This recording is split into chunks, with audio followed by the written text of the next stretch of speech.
Only 6 months ago, a remote part of the Pacific was cooler than normal. Now, that same oceanic zone has swung the other way with startling speed, and some scientists are beginning to use a word reserved for the largest events: Godzilla. The index used to judge whether El Niño conditions have arrived has moved from negative 0.55 to plus 0.48 inches half a year, stopping just 1/100th of a degree short of the official threshold. Forecast models are also suggesting a possibility with no clear match in the entire instrumental record. The last time this vast climate engine reached its full force, it helped contribute to the deaths of tens of millions of people. So, the quiet question hanging over the data is simple and unsettling. What happens next if the strongest El Niño ever measured is now beginning in front of us? If that question has caught your attention, stay with calm space, because this is a developing story whose peak still lies ahead. You may also find yourself wondering whether this strange year of weather has already touched the place where you live. For now, let's begin with the signal itself, forming far from land in what is, in effect, the planet's great equatorial bathtub. Across the central equatorial Pacific, there is a wide band of water thousands of miles from the nearest city, a place with no familiar coast, no skyline, and no landmark most people could picture. Almost nobody will ever stand beside it. And yet the temperature of that remote strip may influence the next 3 years of weather more deeply than many events unfolding much closer to home. At this moment, the ocean there is shifting. Buoys and satellites have been returning the same kind of message season after season. The numbers are rising, and they are doing so in one direction. That is why a few researchers have reached for the nickname Godzilla, not casually, but because the pattern may be entering the realm of the extraordinary. Still, it is important to move carefully here. This subject is often inflated into catastrophe before the data warrants it, and a calm reading begins with the exact measurement. The official index that NOI uses to track this phenomenon, the one that determines whether El Niño is formally present, now stands at plus 0.48. The technical line for declaring El Niño conditions is plus 0.5. In other words, at this moment, the system has not officially crossed the boundary. It remains, by the strict definition, neutral, sitting only 1/100th of a degree below the mark. That tiny gap matters, but it is not the whole story. The more revealing clue is not a single value frozen in time, but the path the ocean took to get there. Just over half a year ago, the same index was at minus 0.55. The Pacific was then on the cool side of the cycle, in the phase known as La Niña. After that, the change did not arrive as a random flicker. It advanced step by step. Negative 0.55 moved to negative 0.37, then to negative 0.14, then to plus 0.13, and finally to plus 0.48. In that same span, the surface temperature in the key region rose from about 26 degrees C to just over 28 degrees. Each reading pointed the same way, as though the ocean had stopped hesitating and had begun committing itself to a new state. This is why the question, has it officially started, may be too narrow. The more important concern may be how quickly the system is turning, because speed changes what the world can prepare for. A gradual shift toward El Niño gives human systems some room to respond. Farmers may adjust seed choices, fisheries may adapt their expectations, and water managers may plan with a little more time. A rapid reversal offers far less grace. It suggests that energy is being loaded into the ocean faster than the systems depending on it can comfortably adjust. And historically, the most extreme El Niño episodes have often been those that gathered strength quickly, much like the pattern now being watched. The next layer of concern comes from the forecasts. The European Centre for Medium-Range Weather Forecasts, one of the most respected prediction systems on Earth, along with other major models, indicates that warming in the central Pacific may continue through the back half of this year. Some individual model members are not pointing to a small rise. They push the temperature anomaly toward 3, even 4 degrees C above normal. If anything close to that were to verify, this would not be an ordinary El Niño. It could place the event among the most powerful ever observed, in the same harsh category as the major episodes of 1997 and 2015. Current probability estimates for El Niño developing in the coming months stand around 80 to 90%.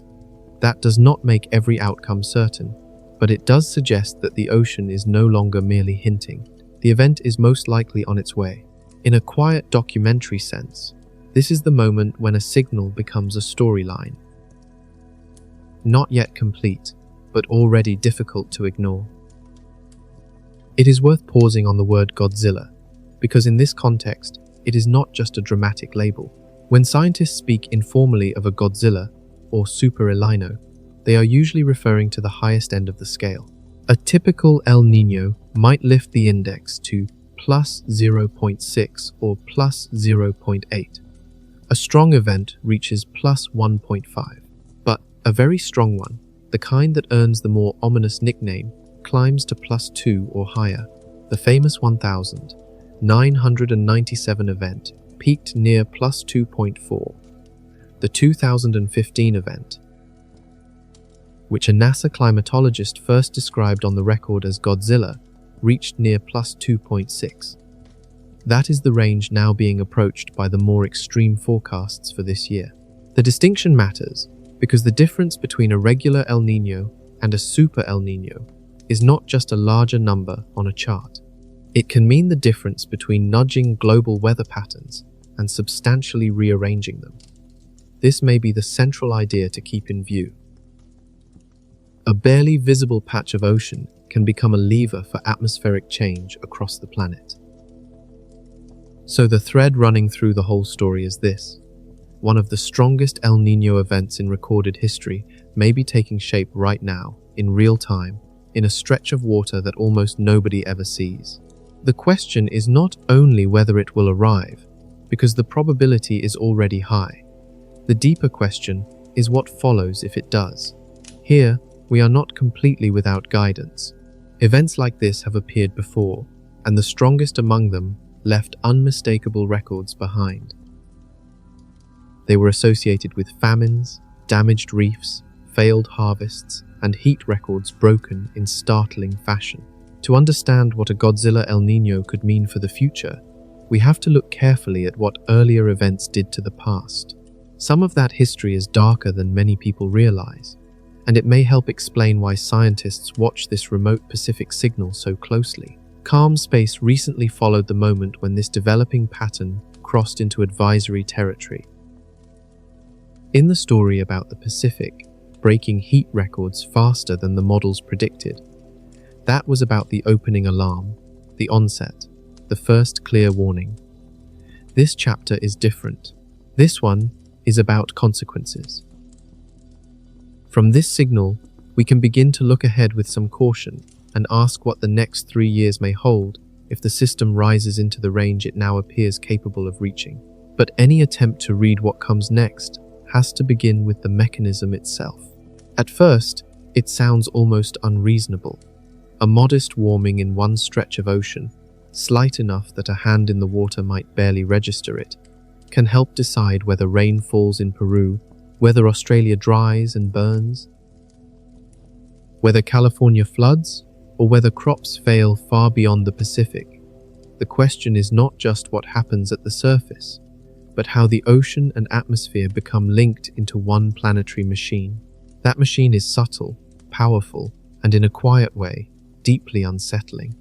To understand how a warm area of sea can influence weather across half the globe, we begin not with the water, but with the wind.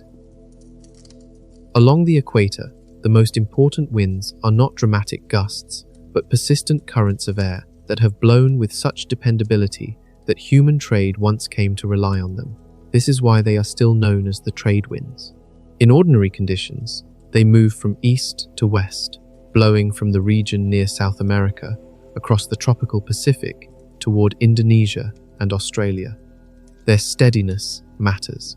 Day after day, year after year, they push the warm surface layer of the Pacific in the same direction. A useful image is a vast tropical bathtub with a constant breath passing over its surface. That breath nudges the warm upper water toward the western Pacific, toward Asia, until the ocean itself becomes uneven.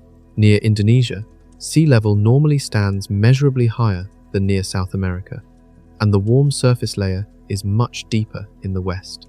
This may seem like a small tilt in an immense ocean, but it is one of the quiet arrangements that helps organize global weather.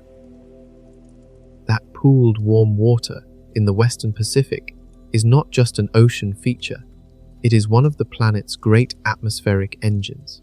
It is the warmest large region of open ocean anywhere, and the air above it is continually lifted upward. As that air rises, it builds immense thunderstorms and sends heavy rain across Indonesia and the western Pacific. In effect, warm water feeds rising air, and rising air helps maintain a broad atmospheric circulation. Yet the system also has an eastern side, and it is just as important. When the trade winds shove warm surface water westward, water must come up to replace it near South America. From below the surface, cold water rises into the gap. This is upwelling, and for the coast of Peru and Ecuador, it is a life-giving process. The water brought upward is rich in nutrients, turning that stretch of ocean into one of the most productive fisheries on Earth. Anchovies gather there in astonishing numbers, and entire national economies have depended on that cold, nutrient-loaded water.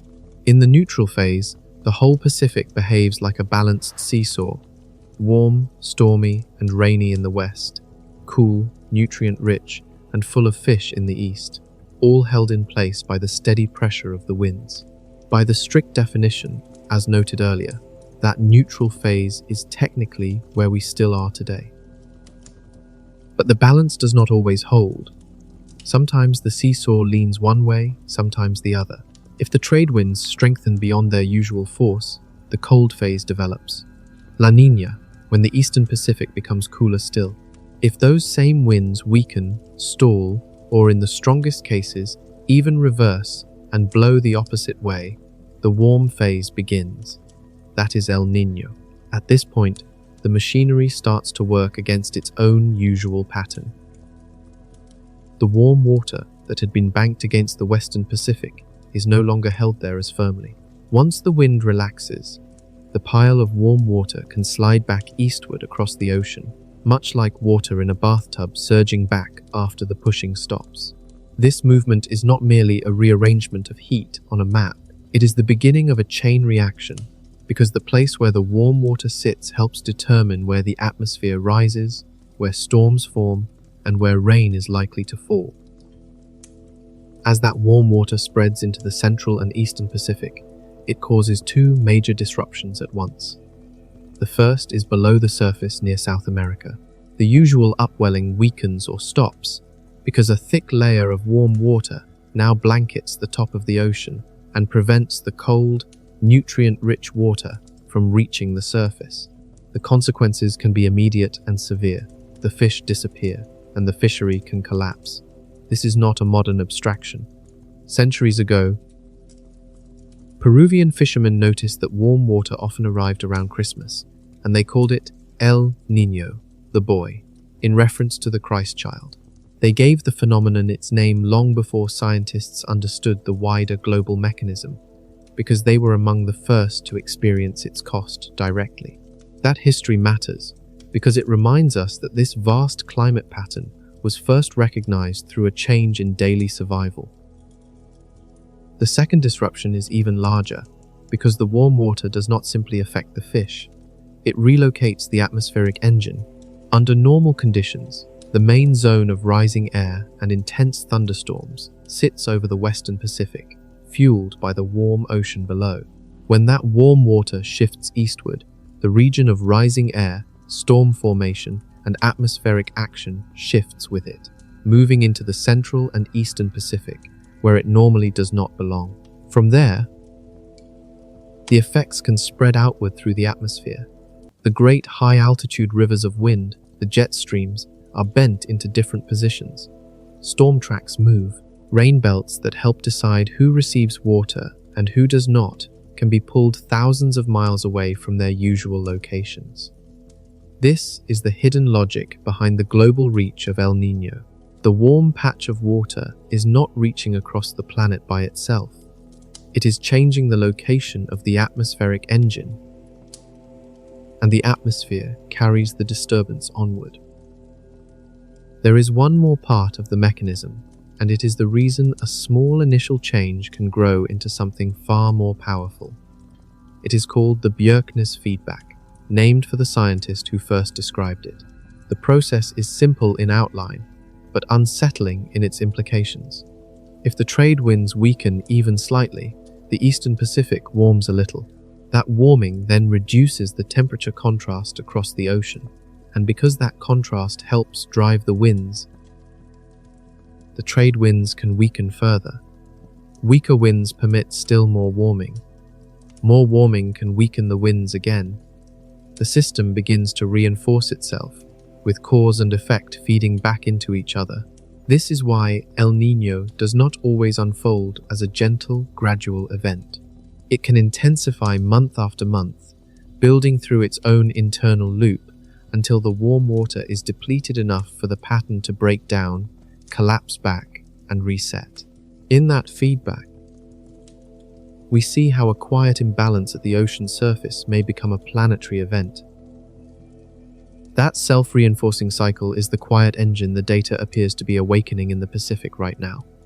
Pause on that, because it changes the meaning of the number we began with.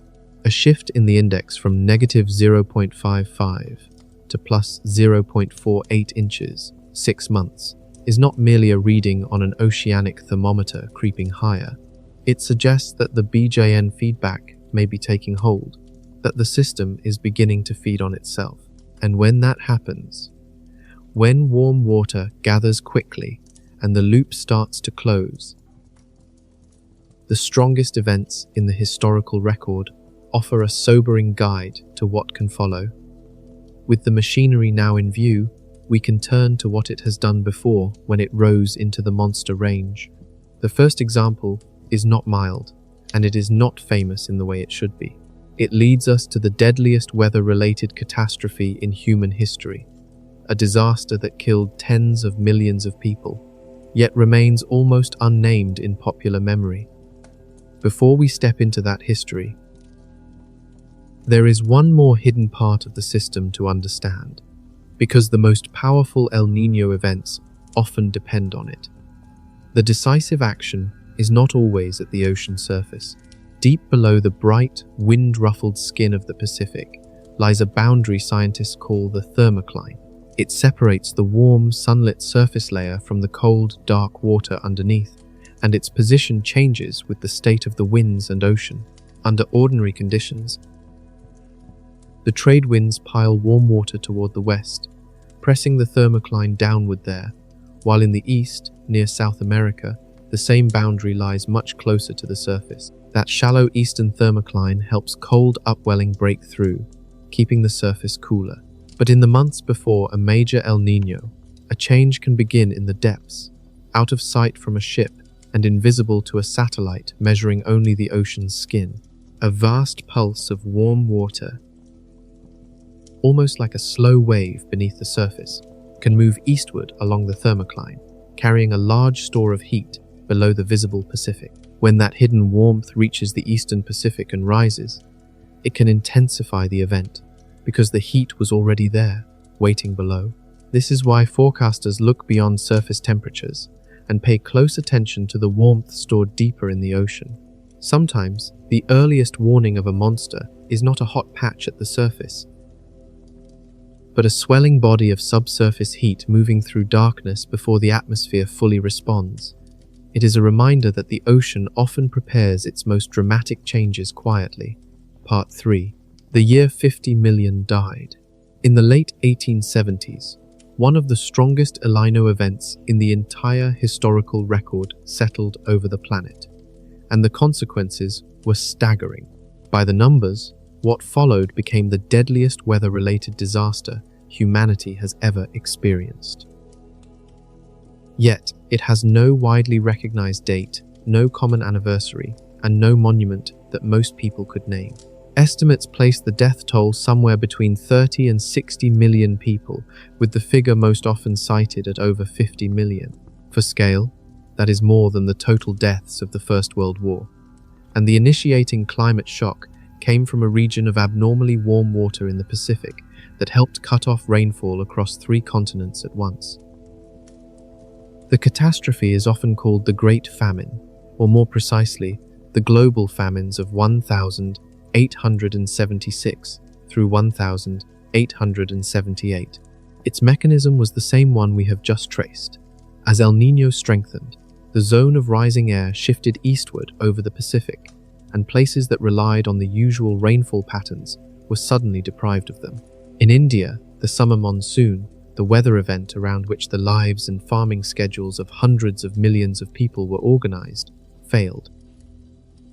The rains that anchored the subcontinent's agricultural calendar did not arrive, and crops died in the fields.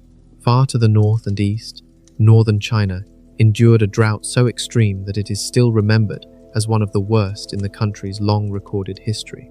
Centered across the northern provinces, where tens of millions depended on a harvest that never came. Across another ocean, in Brazil's dry northeastern region known as the Sertão, the rains failed as well. And drought took hold so severely that entire villages were emptied. Consider the strange scale of that pattern. 3 regions on 3 different continents, divided by oceans, were pushed into catastrophic drought during the same broad window of time. To the people living through it, these would have seemed like separate calamities, local tragedies, perhaps even isolated acts of God. A farmer in India had no way to know that the same broad climate disturbance affecting the monsoon was also helping to starve people in China and Brazil.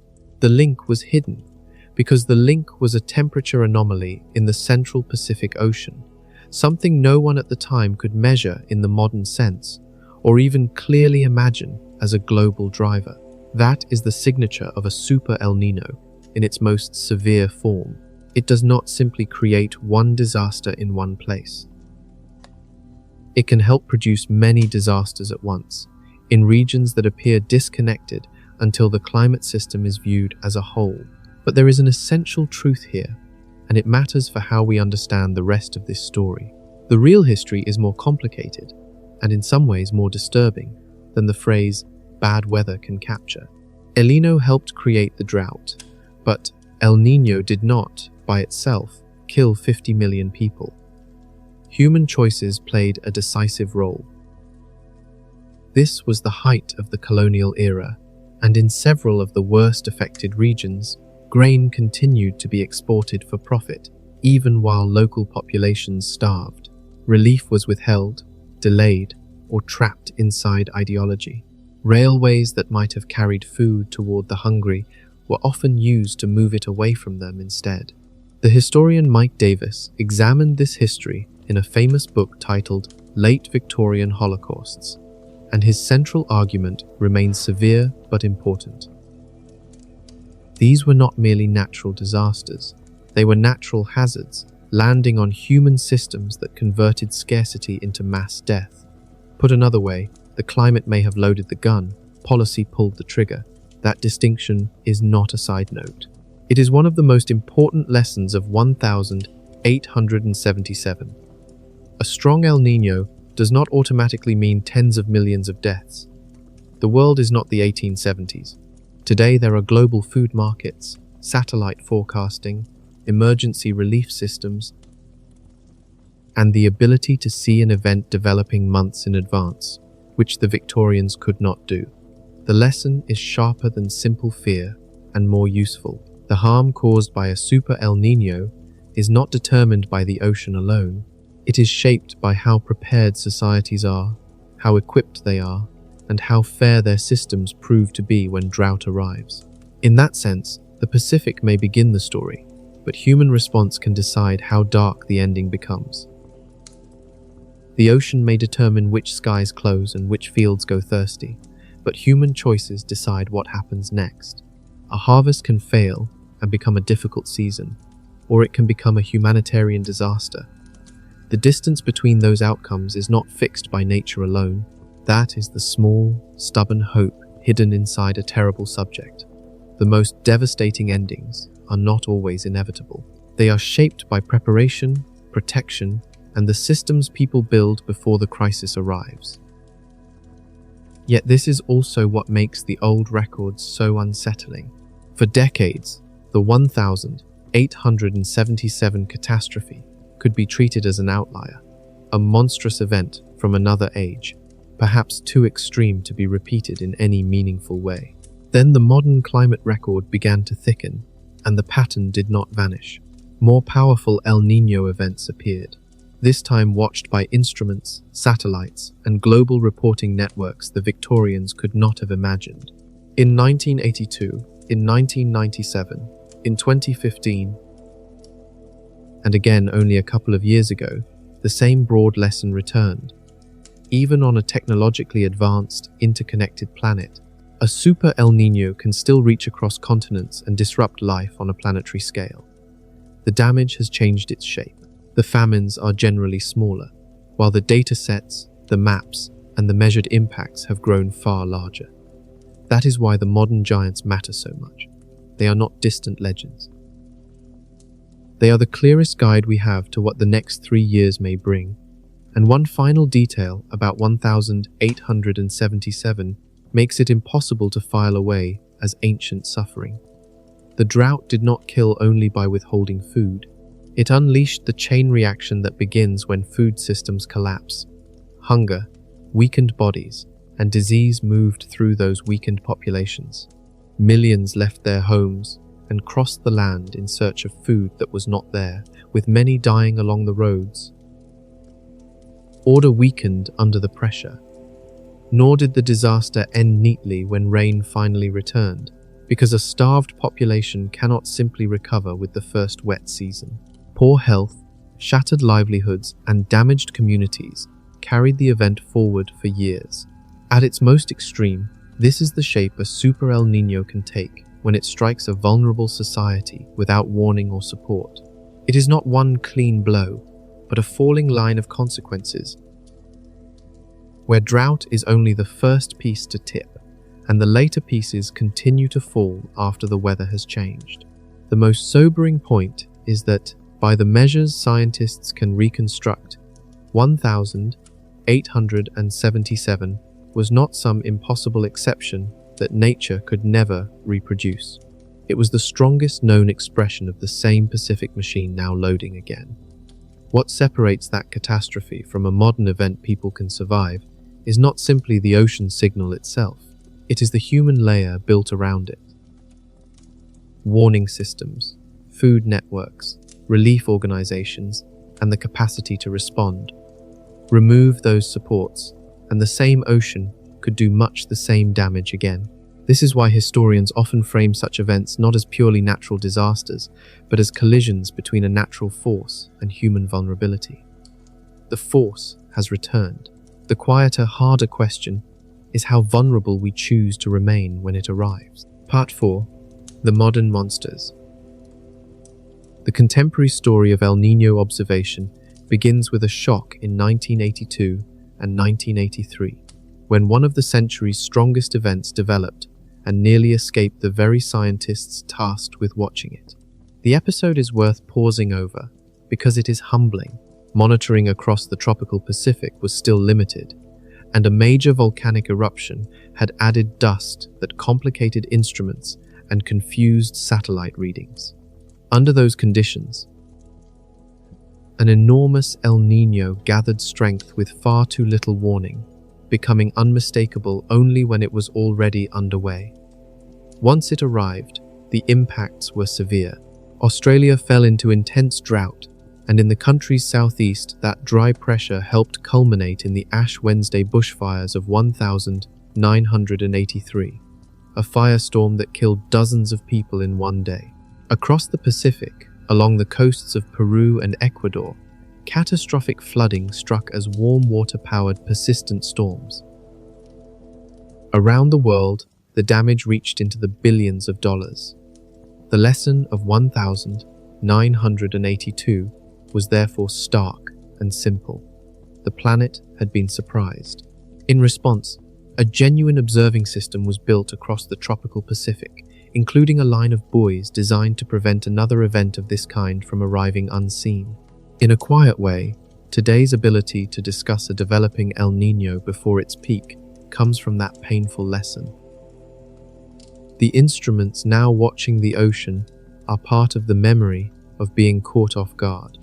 Then came 1997 and 1998, the event that, for many people, came to define the phrase Super El Niño.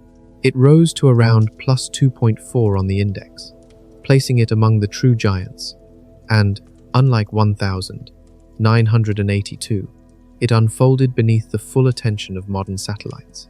The world could watch the pattern spread almost in real time. California was struck by repeated storms. East Africa flooded. Indonesia and the surrounding region endured drought. Global average temperature surged so strongly that 1998 became the hottest year recorded up to that time, a mark that would stand for years. Yet the most important memory from that event may not be on land at all. It lies underwater, where the warning was especially clear.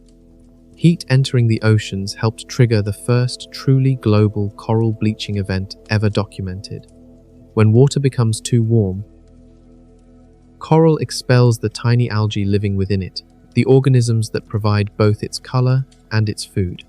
The coral then turns pale, almost spectral, and begins to starve. In 1998, that process occurred around the world at the same time.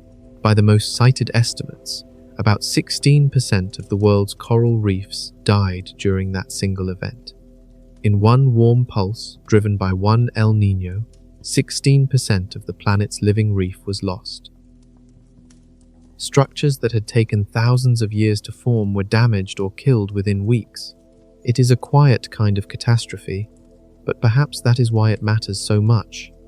The ocean can record a climate shock in living systems that cannot simply be rebuilt on human schedules.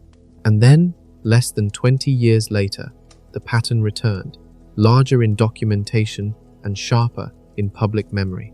The El Niño of 2015 and 2016 reached near plus 2.6, making it even stronger than 1997 by that measure. As it developed, a climatologist at NASA's Jet Propulsion Laboratory described the growing event as a Godzilla, and the nickname endured because it captured the scale people were watching. That El Niño helped push 2016 into becoming, once again, the hottest year ever recorded, surpassing the older marks. It also fed a devastating fire season across Indonesia in late 2015, where peatlands burned and a choking haze spread across Southeast Asia for weeks. In the modern era, then, the monsters no longer arrive as mysteries after the fact. They appear on screens, in ocean readings, in heat records, and in the lived experience of regions far apart. That visibility may not make them harmless, but it gives humanity something the victims of 1877 did not have: a clearer chance to see the danger forming before the dominoes begin to fall. That same pulse helped drive the third global coral bleaching event, the longest and among the harshest ever documented. It swept across the Great Barrier Reef and erased a devastating share of coral in its northern sections. Place the great El Niño episodes side by side, less than 2 decades between two of the biggest, and the resemblance becomes difficult to ignore. The marks are familiar. Global heat pushed into record territory, reefs suffering mass mortality, drought and fire gripping one side of the Pacific, while the opposite side is struck by flooding. This pattern matters because the past is not just a list of disasters, it is a kind of map.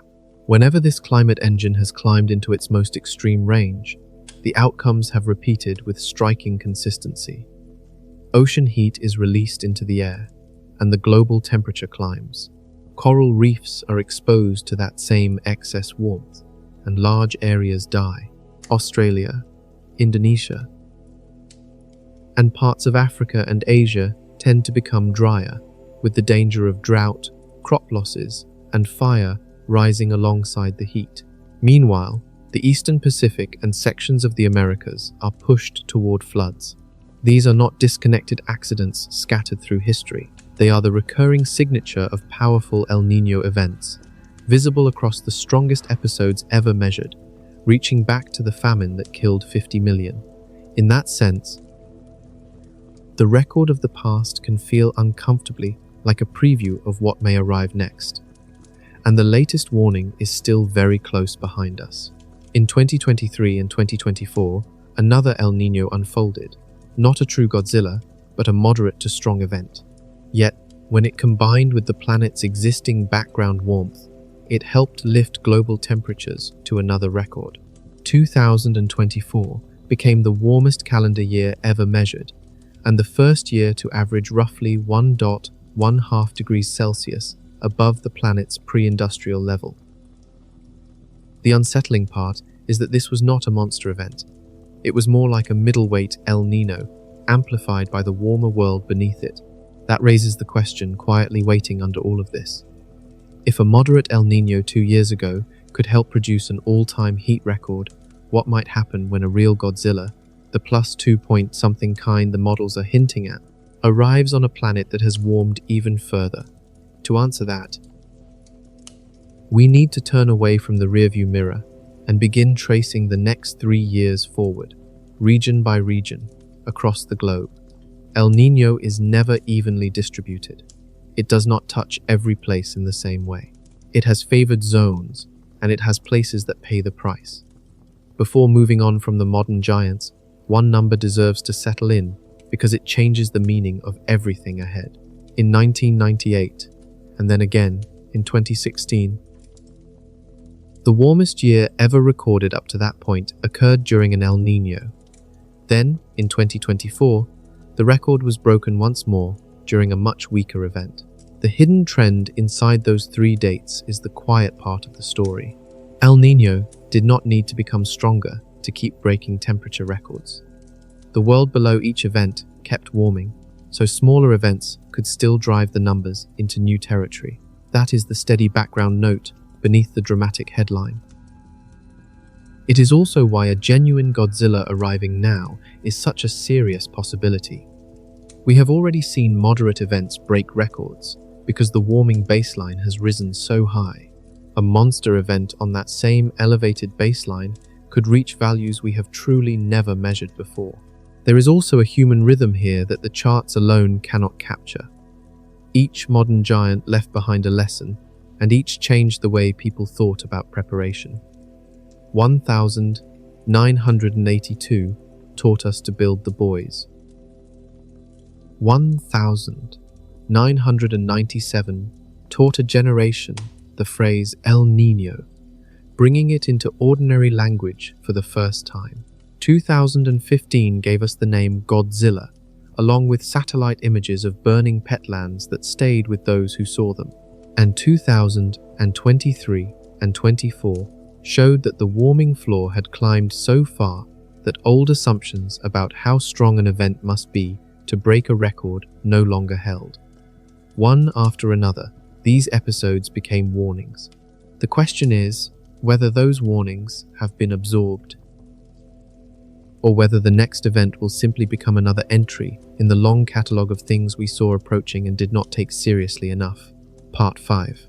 How one ocean rewrites the whole planet. To understand what comes next, we need one central idea, and then we can carry it around the world. El Niño does not simply make Earth hotter everywhere, wetter everywhere, or drier everywhere. Its deeper power is that it rearranges the planet's rainfall. It lifts the usual pattern of wet zones and dry zones and shifts it into a different position. So when one region receives far too much water, another may be left with far too little. This is redistribution, not simple addition. The scientific term for these long-distance links, where a disturbance in the Pacific alters weather thousands of miles away, is teleconnection. Tele means distant. In a way, the Pacific changes its rhythm, and a farm in Australia or a city in Peru feels the consequence. Once the atmospheric engine is moved eastward, the chain of effects begins to look less mysterious. Each connection can be understood as part of the same relocation, expressed through rain, drought, storms, and heat in different parts of the world. The first place to begin is the western coast of South America, where the phenomenon received its name, because here El Niño arrives in its most direct form.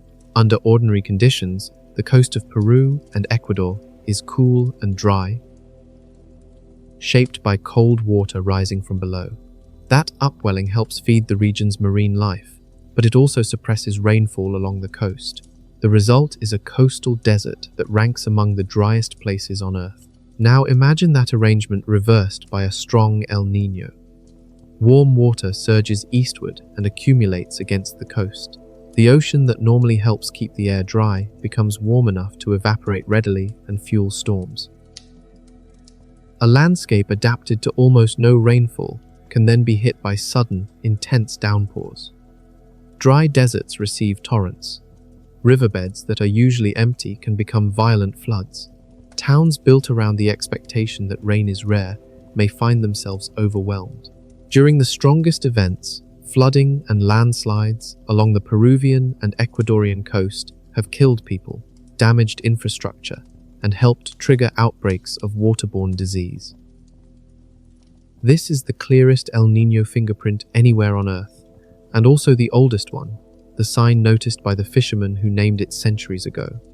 Yet South America's story does not end at the shoreline. This is where the wider redistribution becomes visible.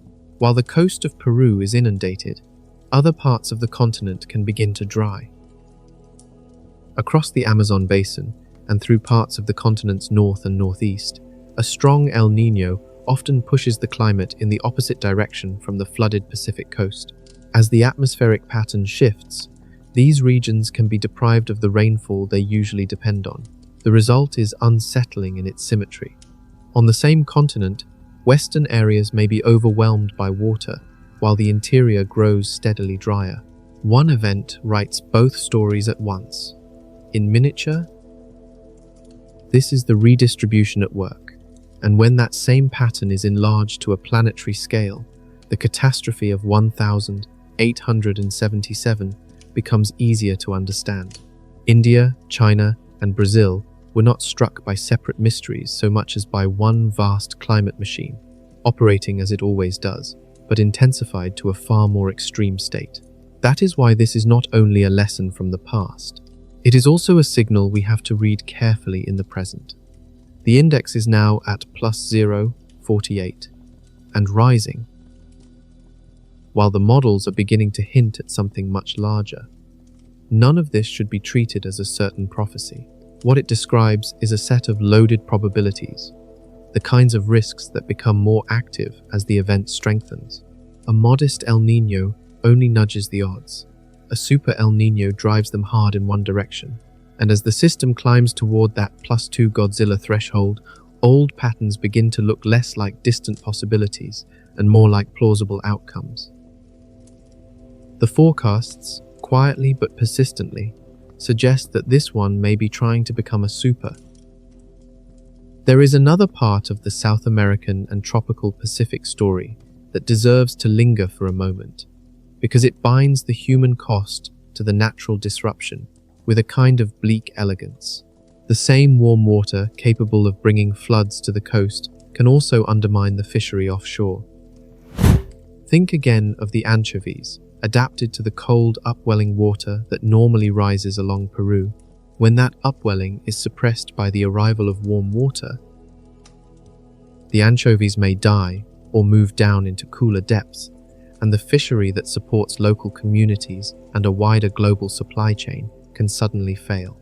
The best-known case came in the early 1970s, when a strong El Niño helped bring down the Peruvian anchovy harvest, then one of the largest fisheries in the world.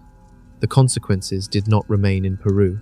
Those fish were turned into fish meal, used to feed livestock around the planet, so the collapse moved outward through global markets.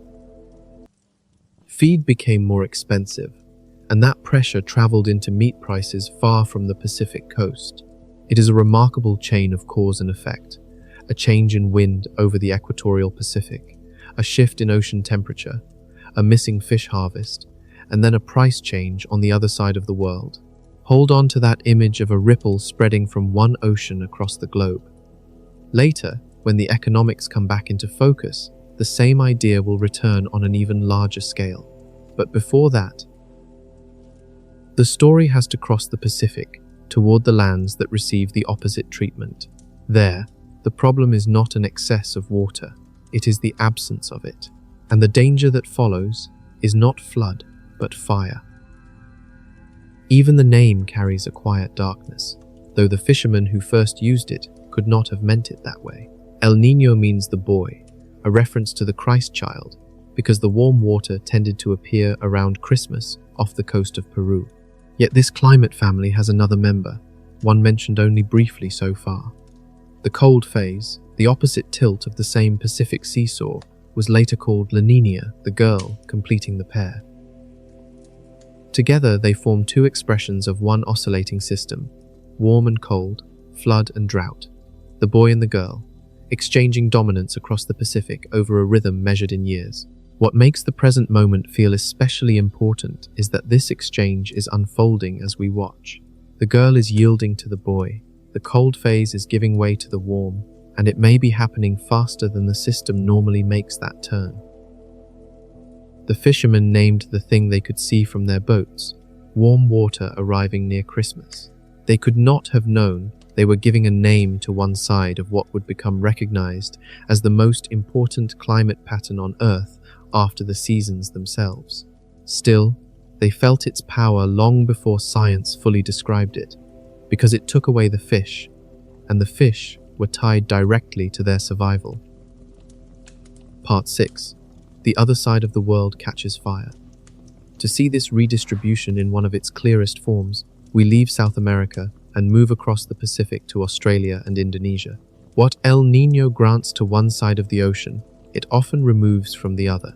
Under normal conditions, the Western Pacific is home to the warm pool, the place where warm water gathers, air rises, thunderstorms form, and heavy rain falls. Indonesia, the Philippines, Northern Australia, and the surrounding seas sit beneath that rising, raining engine. This is the wet end of the seesaw. But as El Niño strengthens, the warm water and rising air shift eastward into the central Pacific.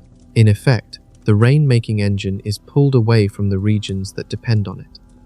Rain that would usually fall over Indonesia or eastern Australia instead falls over the open ocean. Behind it, the land is left under drought. The mechanism is simple to describe, but its consequences can be severe. A slight movement in the heart of the Pacific may decide whether landscapes far away remain green or begin to dry into danger. In Australia, strong El Niño events have a close connection with some of the harshest droughts in the country's recorded history. But drought there is not only a concern for farms and crops, it is also a fire danger. When the landscape dries, eucalyptus forests and grasslands can become fuel, waiting for a spark and a hot wind. Earlier, the Ash Wednesday fires of 1983 came into the story. Fires born from that era's El Niño-driven drought, killing dozens of people in only hours. The late 1990s event also brought severe drought to eastern Australia. This connection is dependable enough that Australian forecasters track the Pacific's condition almost the way a doctor follows vital signs, because a strong El Niño can load the continent toward a far more hazardous fire season. So, when the index is described as moving toward Godzilla territory, that phrase carries a quiet, practical meaning for people in southeastern Australia. It suggests that future fire seasons may have become more dangerous before any flame is visible. Months ahead of the first ignition, the risk can be shaped by the temperature of an ocean to the northeast. Indonesia offers an even more physical, almost brutal version of the same story, and it brings a kind of disaster that can be seen from space. Much of Indonesia rests on peat, which is partly decomposed plant matter built up in layers, storing enormous amounts of carbon, and, under normal conditions, a great deal of water. When a strong El Niño weakens the rains, those peatlands dry. Once that happens, they can become extraordinarily flammable, and when they ignite, they do not behave like an ordinary forest fire that sweeps through and then moves on. Beneath the surface, these fires can keep burning in silence for weeks or even months, hidden in the ground and stubbornly resistant to being put out. As they smolder, they send up dense, poisonous smoke, turning a local burn into a regional crisis. In the 2015 Godzilla event, Indonesia's fires grew so vast that haze spread across much of Southeast Asia and lingered for weeks. Air quality deteriorated across several countries, schools were shut, and flights were cancelled. On the worst days, the carbon released from those burning peatlands was comparable to the daily emissions of entire major industrial economies. And the first push behind that chain of consequences was deceptively simple: a warm area of ocean water that shifted rainfall away from where it was normally needed. It is worth lingering on that point, because by now the same pattern has appeared on more than one continent. Flooding in Peru, dryness and fire in Australia and Indonesia. These are not isolated disasters happening in separate worlds. They are opposite expressions of one connected system. The same rearrangement in the same ocean can produce both at once, because El Niño functions like a vast redistribution engine. Moisture, heat, pressure, wind, and rain are not removed from the planet. They are moved, concentrated, and withheld in different places. As El Niño intensifies, the contrast at both ends of that global seesaw can become sharper. That is why a super El Niño carries far greater risk than an ordinary one. It is not merely a case of one region becoming slightly wetter while another becomes somewhat drier. Instead, the extremes can be driven toward failure at the same time, on opposite sides of Earth, in communities that may never realize they are part of the same event. A farmer in Peru pushing floodwater out of a home, and a family in Australia watching flames climb a ridge behind their town, may be experiencing the same oceanic disturbance, only translated into opposite forms. And the reach of that disturbance does not end around the Pacific Rim. During strong events, the drought signal can spread through a wider belt, reaching parts of Southeast Asia, the Indian subcontinent, and agricultural regions that help feed billions of people. This is the same thread that ties the modern pattern of fire and flood back to the famine of 1877. The mechanism that disrupted the monsoon then is the mechanism placing stress on these regions now. The crucial difference is that today, we can observe the warning signs before the worst impacts arrive, at least in principle. Whether societies act on that warning is another matter, and it may be the quiet question beneath this entire story. So far, El Niño has drowned one coast and helped dry another into flame. Yet we have not even arrived at the region where many people watching Calm Space may live. North America does not receive a simple version of the story. It is not handed only flood or only drought. Instead, it is often divided, and the side you experience depends on where you are standing. Before moving there, the Asian dry side deserves a closer look because the number of people exposed is immense. Across much of Southeast Asia, from the rice paddies of the Mekong region to the plantations that produce a major share of the world's palm oil, a strong El Niño can raise the likelihood of drought, lower river levels, and stressed harvests. Those falling rivers matter for more than farms. In this part of the world, rivers are also tied to hydropower and transport. When water levels drop during a strong El Niño, electricity generation can be constrained, and the movement of goods along river systems can slow in places where entire economies depend on them. In that way, dryness does not remain confined to the fields. It can move into the power grid, into trade routes, and into supply chains, making a single ocean anomaly appear on the surface as many different problems at once. There is also a darker feedback hidden inside the fire story in Australia and Indonesia. And it matters because it shows how an El Niño can echo beyond the season that produced it. When peatlands and forests burn during a strong event, they send a huge pulse of carbon into the atmosphere, including carbon that had been stored away for centuries or longer. Once released, that carbon does not disappear simply because rain eventually returns and the flames subside. It becomes part of the warming floor beneath future events, raising the baseline slightly for people everywhere in the years ahead. A single strong El Niño, then, is not only a bad fire season, it can leave the atmosphere marginally warmer afterward, allowing the next temperature spike to rise from a subtly higher starting point. The contribution from any one event may be small, but repeated across many events, it becomes another way the climate system can reinforce itself. That is one reason scientists pay attention to these fire seasons with concern that extends well beyond the visible flames.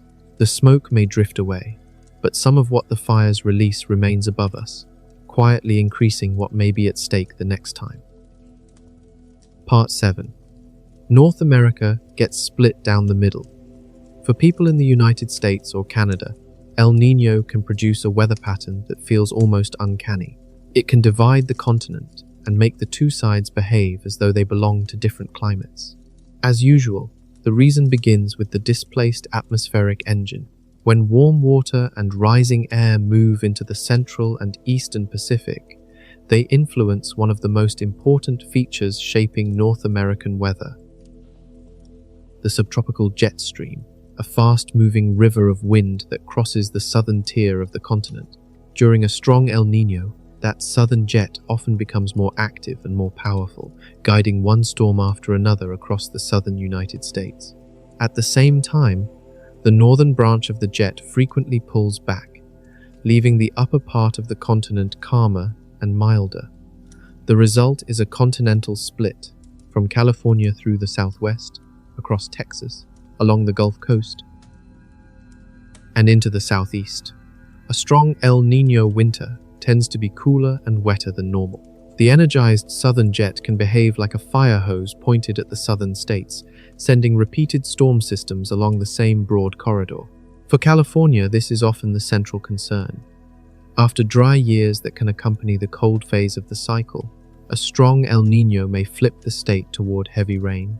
If storms arrive again and again, the danger shifts from drought to flooding, mudslides, and saturated ground disasters, especially when rain that might normally be spread over months arrives in only weeks. The 1997 and 1998 event struck California in exactly this fashion. So if the current signal rises into the strong or super range, the coming wet season across the southern tier of North America becomes a key area to watch. In that scenario, the word to hold in mind is not drought, but flood. Farther north, however, the pattern often reverses. The northern states, the Pacific Northwest, the Upper Midwest, the Great Lakes, and much of Canada tend to experience a milder and drier winter during a strong El Niño.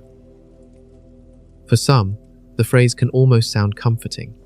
A softer winter, smaller heating costs, fewer mornings spent clearing snow. Yet a mild, dry season carries its own quiet price. In the northern tier, less winter snow means a reduced snowpack, and across the west that mountain snow is not scenery, it is the stored water supply. What accumulates through the cold months later melts slowly into rivers and reservoirs, helping carry communities through the following summer. When El Niño leaves the northern mountains with too little snow, it can prepare the ground for water stress and a more dangerous fire season months afterward. This is the hidden side of the pattern, the part that may not feel like a crisis while skies are calm. One half of the continent may appear to receive the easier version of El Niño, but the invoice is simply postponed. The seesaw has no cost-free seat. There is only the side where the damage arrives quickly, and the side where it waits. Now comes the question almost everyone asks: what about hurricanes? Here, El Niño can offer real relief to one basin, while shifting the burden somewhere else, making it one of the clearest examples of this redistribution at work. A strong El Niño often reduces Atlantic hurricane activity because of a process known as wind shear. As the altered atmospheric pattern intensifies, stronger winds develop high above the Atlantic. For a young hurricane, those upper-level winds are destructive, cutting across the storm's vertical structure before it can consolidate and grow. For the Gulf Coast and the East Coast of the United States, that can mean a less active Atlantic hurricane season, and that is genuinely welcome. But the atmosphere rarely gives without moving the pressure elsewhere. The same broad setup that tends to quiet the Atlantic can energize the Eastern Pacific, where more hurricane activity may threaten Mexico, Central America, and at times send storms or moisture toward the southwestern United States. Even tropical cyclones, in a sense, are reassigned. The Atlantic relaxes as the Pacific stirs. Once again, the machine does not create safety everywhere at once. It transfers risk from one region to another. So let us connect this back to the signal unfolding now, because mapping these regions only matters if it helps us understand what the next year or two may bring. As this El Niño strengthens, the most likely North American outcomes become clearer. A wetter, flood-prone winter along the southern tier, with California directly exposed, a warmer and drier north that may be borrowing against next summer's water supply and fire danger, and a hurricane pattern that could be calmer in the Atlantic while more active in the Eastern Pacific. None of this should be treated as destiny. These are probabilities, not promises. But they become more heavily weighted as the index approaches the Godzilla threshold. And still, for all the drama North America can face, it is not the most fragile part of the story. Wealth, infrastructure, and capacity to recover can turn a severe season into a hardship rather than a catastrophe. The places where a powerful El Niño can become a matter of survival are the places where missing rain means missing food. That is where the stakes rise sharply, and where the shadow of 1877 still has something urgent to say. California deserves special attention because it is the part of North America where a strong El Niño can produce some of the most violent swings between extremes, with large numbers of people in the path of those outcomes. The engine behind many of its wet El Niño winters is a feature that has become familiar in recent years: the atmospheric river. This is a long, narrow channel of moisture moving through the sky, capable of carrying water on the scale of a major river on land, and when it is aimed at the coast, the results can be immense. Under a strong El Niño, an energized southern jet stream can guide these atmospheric rivers toward California repeatedly. The danger is not only one storm, it is the sequence. A single atmospheric river may be remembered as a powerful weather event, several arriving one after another, over ground already saturated, while mountain snowpack is melting beneath the pattern, can produce the flooding, mudslides, and infrastructure failures associated with the worst El Niño winters in the state's record. There is a harsh irony here. A region that endures the dry phase longing for water may, during a strong El Niño, receive something close to a year's supply in a few punishing weeks, delivered in a way that causes more damage than relief. First too little, then far too much. That rapid swing from drought toward deluge is one of the signatures to watch as an event strengthens, especially across the southern tier of the continent. Part 8 brings us to the places where failed rain can mean failed harvests for billions. For many viewers, a severe El Niño may translate into an unusual winter, higher food costs, or perhaps a dangerous fire season somewhere not far away. For a large share of humanity, however, the meaning is more basic and more unforgiving. The rains that grow crops may not arrive when they are needed. Nowhere does that matter more than across the broad belt stretching from Africa through the Indian subcontinent and into Southeast Asia, where hundreds of millions of people still rely directly on seasonal rainfall arriving on time. At that scale, El Niño stops being an atmospheric curiosity and becomes a food security question. The lesson of 1877 in that context is not safely confined to the past. It remains a living warning.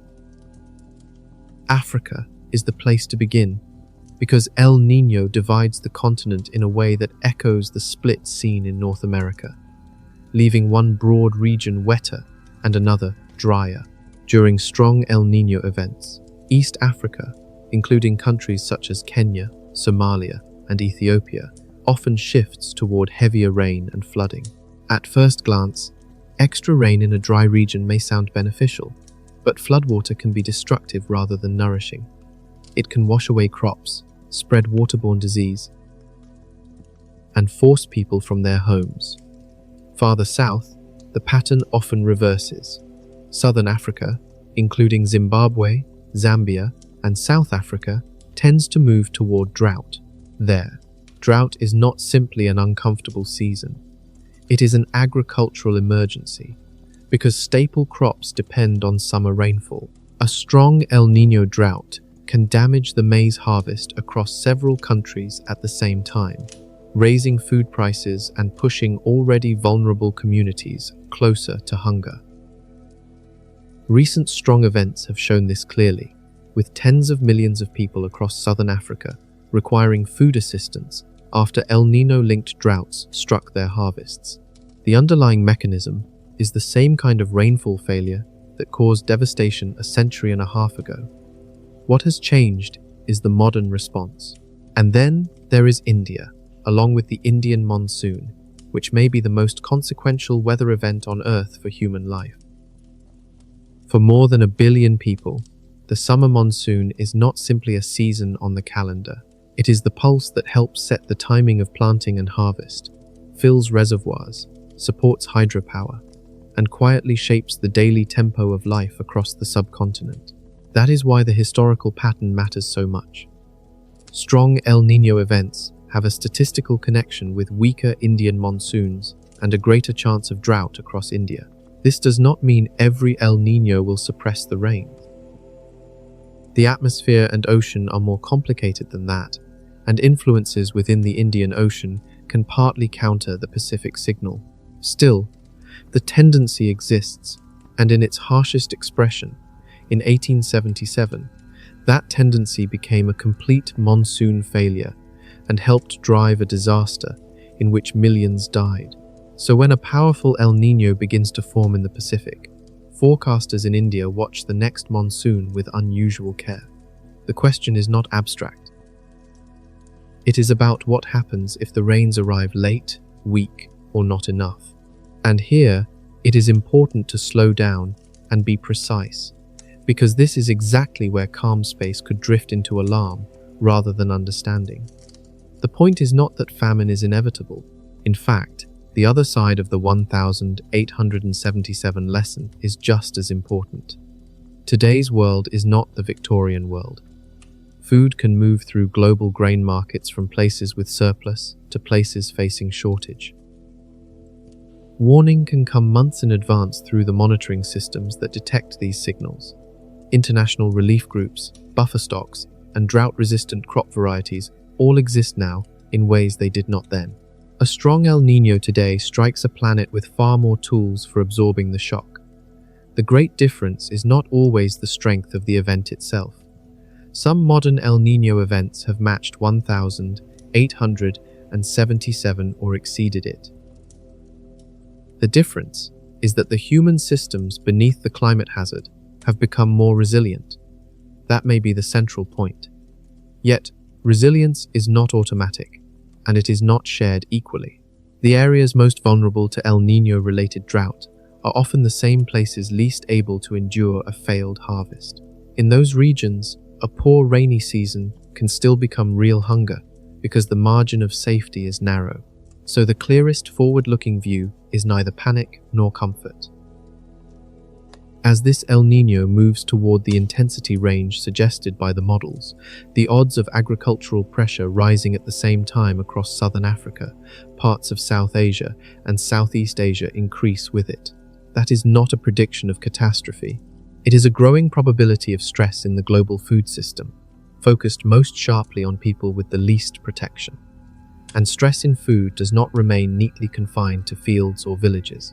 It travels through prices, supply chains, markets, economies, and eventually into the grocery store where ordinary people feel it.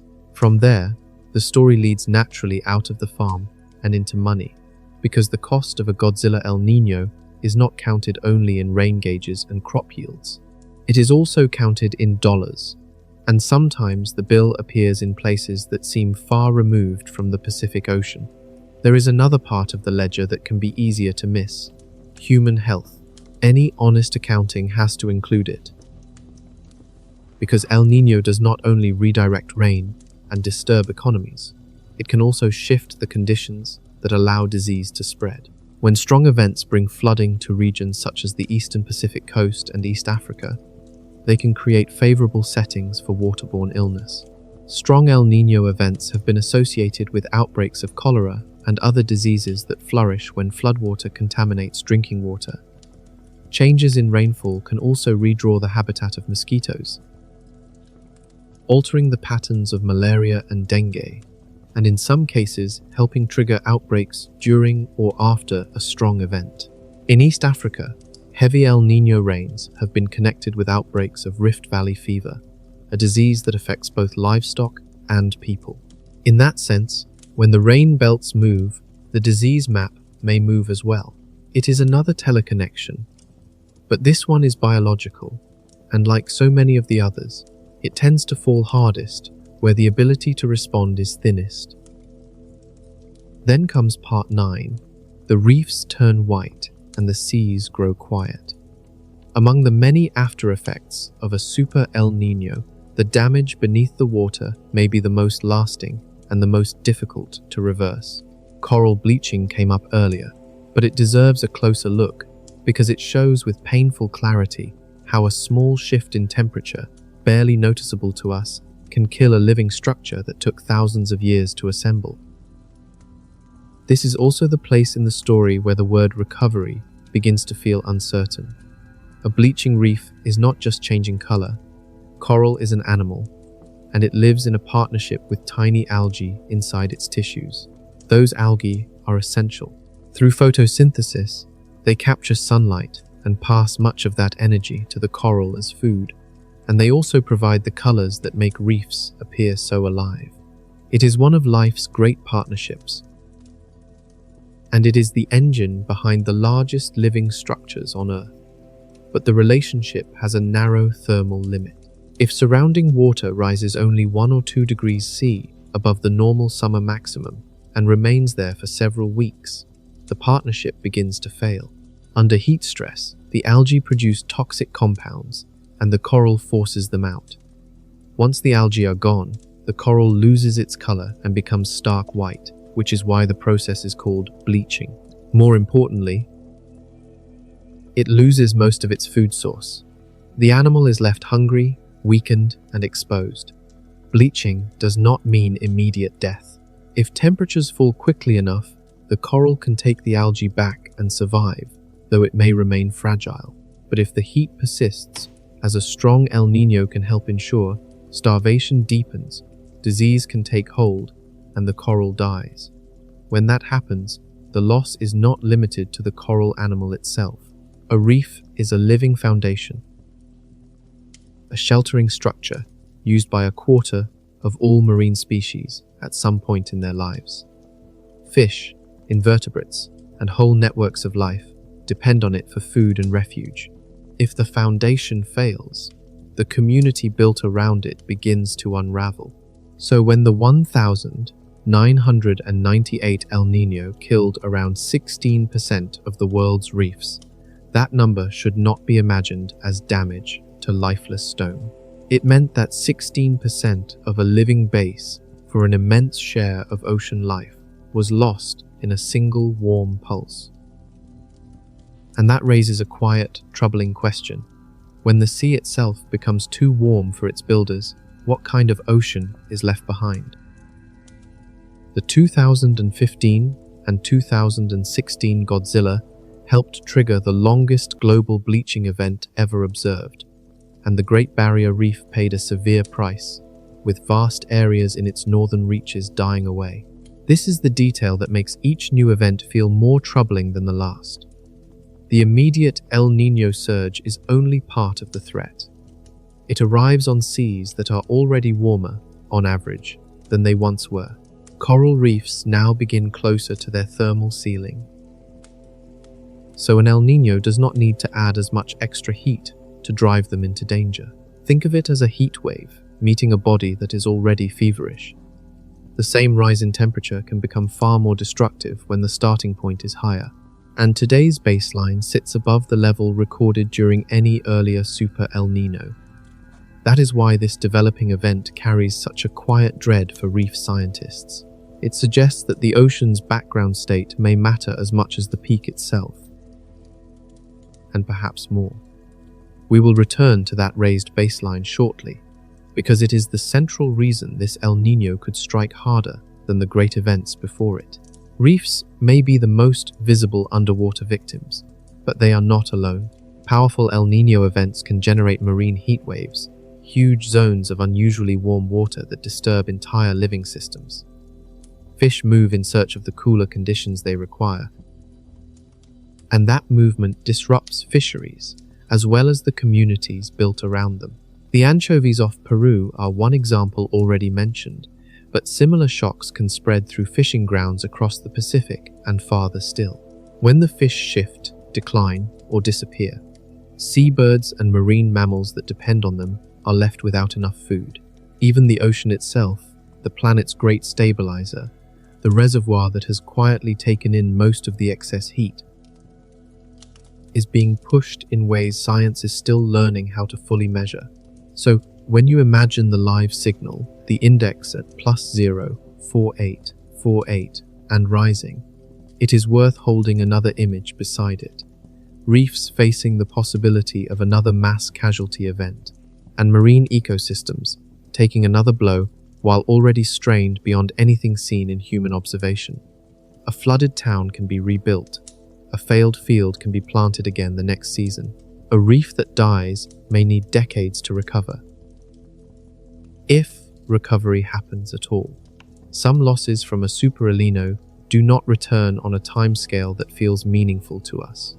Nor does the damage end with coral. Once the reef's foundation is gone, the effects climb through the life that relied on it. Small fish lose shelter and nursery habitat. Their numbers can fall, and the larger fish, seabirds, and marine mammals that fed on them also suffer. In the strongest events, seabird colonies have endured disastrous breeding failures and mass die-offs because the fish they needed moved into deeper, cooler water or disappeared entirely. Coastlines accustomed to the regular arrival of marine life have sometimes watched that arrival fail to happen. This is the part of El Niño that rarely becomes a headline. It unfolds far from cameras, across months, rather than in one cinematic instant. Yet it is real, broad, and after the strongest events, an ocean ecosystem may need years to move back toward its former state, assuming it can. The sea takes the impact in silence, and often the scale only becomes clear later, when fishing fleets return with empty holds. Part 10. Follow the money, and the path spreads in every direction. Floods, fires, droughts, and dead reefs may make El Niño sound like a disaster confined to farms, fishing boats, and distant coasts. But a strong El Niño is also one of Earth's major economic events. Its costs, and in some places its unexpected benefits, move through the global economy until they can reach ordinary budgets almost anywhere. In a connected world, a poor harvest on one continent can become a higher price on another. The same planetary pattern that shifts rainfall can also, indirectly, shift money. Food is the clearest place to begin. When a strong El Niño strains agriculture in several regions at the same time, with drought in southern Africa, a weaker monsoon in South Asia, and dryness across parts of Southeast Asia and Australia, the global supply of important commodities can be reduced. Wheat, rice, sugar, coffee, cocoa, and palm oil all have major growing regions that fall within El Niño's broad zone of influence. If harvests there fall short, prices for those commodities may rise worldwide, and the increase can travel through the supply chain until it appears in grocery bills, even in wealthy nations never touched by the drought itself. Someone in a city that enjoyed a calm, mild El Niño winter could still pay more for chocolate, coffee, or sugar because rain failed thousands of miles away. The ripple from the anchovy collapse is the same kind of ripple, only expanded across the food system. This is where the story becomes more complex, and caution matters. El Niño economics are not simply a tale of losses everywhere. Researchers studying the global economic effects, including a well-known body of work by economists examining how El Niño shifts national economies, have found that the burden is distributed very unevenly. A few economies can even finish slightly ahead. The United States, for example, has seen a small net economic benefit in some past events, partly because a milder northern winter can lower heating costs and energy demand, and partly because certain agricultural regions may perform better under El Niño conditions. During one strong event, economies such as the United States and Mexico experienced a modest lift in growth. At the same time, India, Australia, and parts of southern Africa saw growth weakened as drought damaged agriculture. In that sense, El Niño does more than rearrange rainfall. It can rearrange economic fortune, offering limited advantages to some nations while placing heavy costs on others, often on those least prepared to absorb them. Once again, the pattern resembles a seesaw, only now the measure is not rainfall, but growth, loss, and economic strain. That imbalance matters, because it helps explain why some regions perceive El Niño as a distant weather story, while others experience it as a direct threat to livelihoods and survival. In countries that have historically emerged nearly unchanged, or even slightly better off, a powerful El Niño can seem like an unusual climate headline. Yet the wider reality is far less even. The burden gathers around farming economies, flood-exposed coasts, fishing communities, reinsurance companies responsible for disaster payouts, and, most painfully, people whose access to food is already fragile. The price tag from the biggest events in the past has climbed deep into the tens of billions of dollars, and even that number represents only the damage that can be placed neatly in a ledger. It leaves out the slower, quieter losses, a reef that dies, a fishery that fails, or a child whose hunger during a drought year leaves consequences that may last a lifetime. This is why the planetary tour has to return to its central line before we look ahead. We have followed the effects around the world, and the shape of the story is now hard to miss. A zone of unusually warm Pacific water shifts eastward, and with it, the atmosphere's great machinery is pulled into a different rhythm. From that movement can come flooding in Peru, fire in Australia, haze over Indonesia, drought across southern Africa, pressure on the monsoon in India, a divided pattern across North America, coral death throughout the tropics, broken fisheries, and food price shocks that do not respect borders. That, in plain terms, is the signature of a strong El Niño. It is both the warning and the receipt. And the signal that determines how much of the bill may come due is now sitting at plus 0.48, rising toward the range that, in the historical record, has been linked with the most damaging outcomes. So the next step narrows to two essential questions. Could this one surpass the great events that came before it? Uneasily, the answer is yes, though the reason is not mainly El Niño itself. The insurance world tends to see these patterns with unusual sharpness, because it is the sector left to absorb a measurable share of the destruction, and financial risk has a way of making abstract climate signals feel immediate. When forecasts point toward a strong El Niño, reinsurance firms, the companies that insure insurers, begin recalculating the heightened probability of floods, droughts, and harvest failures across the globe. They do this because the historical record is part of their pricing, and because past losses have already shown what is possible. The combined insured and uninsured costs from the largest events have reached tens of billions of dollars. Still, that total only includes what can be counted in accounts and claims. It does not include an uninsured subsistence farmer losing an entire year, the lasting health cost for a child harmed during a season of hunger, or the worth of a coral reef that will not return within a human lifetime. The official bill is immense, but it remains only the visible edge of a deeper cost. Energy markets are pulled into the same web, often in ways that reach ordinary homes. A warmer El Niño winter in the northern United States and Europe can reduce demand for heating fuel and soften some prices.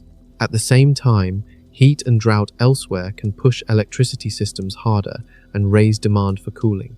Where hydropower depends on water that drought removes, regions may have to turn toward more expensive fuels, and costs can rise from there. Even the power coming through a wall socket, then, can be quietly influenced by the condition of an ocean far away. The purpose of stacking these examples is not to create alarm for its own sake. It is to make one simple point difficult to avoid. A strong El Niño can reach into almost every part of modern life. The crops that become food, the prices attached to them, the electricity people rely on, and even the diseases that move through populations. In the most literal sense, it is a global event. That is why the possibility of a monster deserves careful attention from calm space. Part 11 turns to the hotter floor beneath the spike. The key reason a strong El Niño in 2026 could be more dangerous than an equally strong El Niño in 1997 is not found in the event alone. It lies beneath it.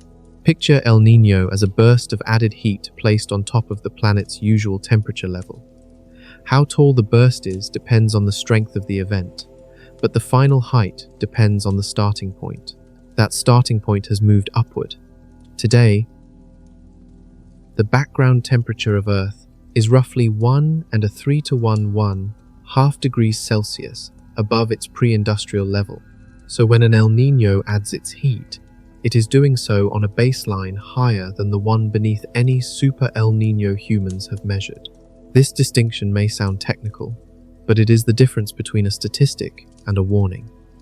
Imagine two El Niño events that are identical, each contributing the same amount of extra heat. One occurs in 1997, when the floor is lower. The other occurs today. With the floor already raised, the spikes match, but the second reaches a higher absolute temperature because it begins from a warmer world. That is why 2024 could set an all-time global heat record with an El Niño that was not even a true monster. It did not have to be. The baseline had risen enough that a more moderate spike could still push the system beyond the previous record. Now, consider the scenario suggested by the models. A true Godzilla, a plus 2-point-something spike, placed on top of the already record-high floor of the present. The absolute temperatures produced by that combination could move into conditions not seen during the full era of instrumental measurement. This is the detail that deserves quiet focus.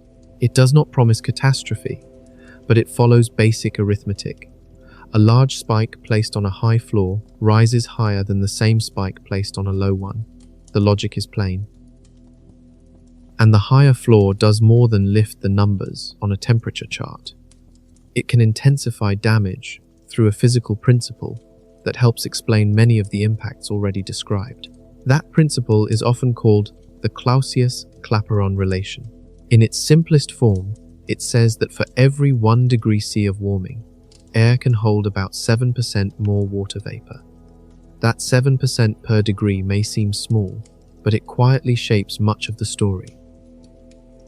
A warmer atmosphere can hold more water vapor, and that changes the character of rain when it finally falls. Storms may release larger amounts of water in shorter bursts, so flooding can become more severe. Yet the same physics cuts the other way in places that are already dry. Warmer air behaves like a more demanding sponge, drawing moisture more quickly from soil and vegetation, and that can make drought more harsh and harder to endure. In other words, the added heat does not simply lift one side of the climate seesaw, it can drive both extremes farther from the middle. This is why the raised baseline matters so much. It does not only allow an El Niño peak to climb higher, it can make both flood and drought impacts sharper. Now return quietly to the coral reefs, because there the raised baseline becomes dangerous in a very immediate sense. Coral bleaching begins when ocean water remains about a degree or two above the usual summer maximum. If the background ocean temperature has already moved upward, then reefs begin an El Niño episode already nearer to that critical line. The event does not need to add as much extra heat to produce disaster because the system is already close to its limit. The same reasoning applies to human heat exposure. In regions such as South Asia, strong El Niño events can amplify dangerous heat waves. But those heat waves now arrive in communities already living through hotter baseline summers than their grandparents knew. El Niño is the sudden upward pulse. The floor beneath it helps decide whether that pulse remains dangerous or becomes deadly. And in the record we have, that floor has never stood higher. Seen this way, the argument that this El Niño could strike harder than earlier giants does not depend on proving that it will exceed 1,997 or 2,015 inches raw strength. It may do so, or it may not. The deeper concern is that whatever level it reaches, it is doing so on the warmest planet in the entire record. The familiar system is still redistributing heat, still sending teleconnections across the globe, still operating according to the same broad pattern. But it is now working from a warmer, more hazardous starting point. That is the plain arithmetic behind the unease among scientists watching the signal develop. And yet there is another concern, more tentative and more difficult to state. It lies near the edge of current understanding, where evidence is still being tested and interpretations remain cautious. The question is unsettling, because it reaches beyond the raised floor. What if a warming planet is not only placing El Niño on a hotter stage, but also altering the machinery of El Niño itself, perhaps making the most powerful events more common or more violent than before? Before going there, one careful distinction matters. El Niño is a natural phenomenon. The warmer background beneath it is not natural in the same way. The roughly 1 3 to 1, 2 degrees C of warming that has lifted the baseline is the human-made part, driven by heat-trapping gases added to the atmosphere. What we are watching, then, is not a simple story with one cause. It is the meeting of an ancient natural rhythm with a new human-made backdrop. The oscillation is the one noticed by fishers centuries ago. The stage beneath it is unlike any that earlier El Niño events in human history have occupied. That synthesis is uncomfortable because it does not fit neatly into either extreme. It is not entirely natural, and it is not entirely our creation. It is a natural monster, strengthened by a flaw built into the modern climate background, and the consequences belong to both realities at once. Treating the whole subject as purely one or purely the other is one of the easiest ways to misread it. A calmer view may be less satisfying, but it is more honest. Part 12. The frontier and the limits of what we know. From here, we move into more speculative terrain, and it needs to be marked that way with care. This is precisely the sort of idea that can be hardened into false certainty, so the limits matter. What follows is a hypothesis under active study. It is not settled science. Specialists do not all agree, and it should be held lightly. Still, it is real research by serious scientists, and it is worth understanding because, if it proves correct, it would change the scale of everything discussed so far. Up to this point, We have described El Niño as a stable, natural oscillation, swinging back and forth according to its own rhythm, the same broad machine named by Peruvian fishers centuries ago. But a rapidly changing planet raises a different possibility. Could the machine itself be changing? More specifically, some researchers are examining whether the dramatic loss of Arctic ice, far to the north, could influence the tropics and alter El Niño behavior, potentially increasing the frequency or intensity of strong events. The underlying idea is not that the Arctic and tropics are separate worlds, but that they are linked by large looping patterns in the atmosphere. When a vast amount of ice melts near the top of the planet, the temperature contrasts that help shape those patterns can shift, and the consequences may travel through the climate system in ways that are difficult to untangle. A few scientists have proposed that this could help explain why powerful events appear to be arriving in relatively quick succession, and it has also been raised as one possible reason the current event seems to be building so quickly after a La Niña. But this must be said plainly. The idea is contested, and the most responsible scientific position right now is uncertainty. The El Niño system is affected by many influences at once. Its relationships are tangled, and drawing one clean line of cause and effect from the Arctic to the equator is extremely hard to do with confidence. Some researchers report a signal, others remain skeptical. The only intellectually careful answer is that we may not know for years, perhaps decades, whether this particular event belongs to some newly amplified pattern. To separate a real trend from ordinary bad luck, scientists need a long sequence of events, not just a few dramatic examples. So this belongs in the category of fascinating, plausible, and unproven. It is a thread to keep watching, not a conclusion to accept as fact. Even so, the fact that serious scientists are asking whether the El Niño machine itself may be shifting, on top of the warmer baseline, says something about the unusual moment we are living through. And that brings us to the most important caution of all. The one that matters more than any single number. Everything described here, the floods, the fires, the droughts, the famine risk, the dying reefs, belongs to the language of probability, not certainty. El Niño does not promise one exact local result. It changes the odds. El Niño does not arrive with a written promise that Australia will burn, that a monsoon will collapse, or that California will flood. What it does is tilt the probabilities, sometimes sharply, while the atmosphere remains a chaotic system where other influences can interfere, weaken, or redirect the expected outcome. History has seen powerful El Niños in which one predicted effect simply failed to appear because another part of the climate system worked against it at the right moment. So, if anyone claims they can tell you with perfect certainty what this event will do to your exact town, they are offering more confidence than the science can support. The more honest picture is quieter and perhaps more troubling.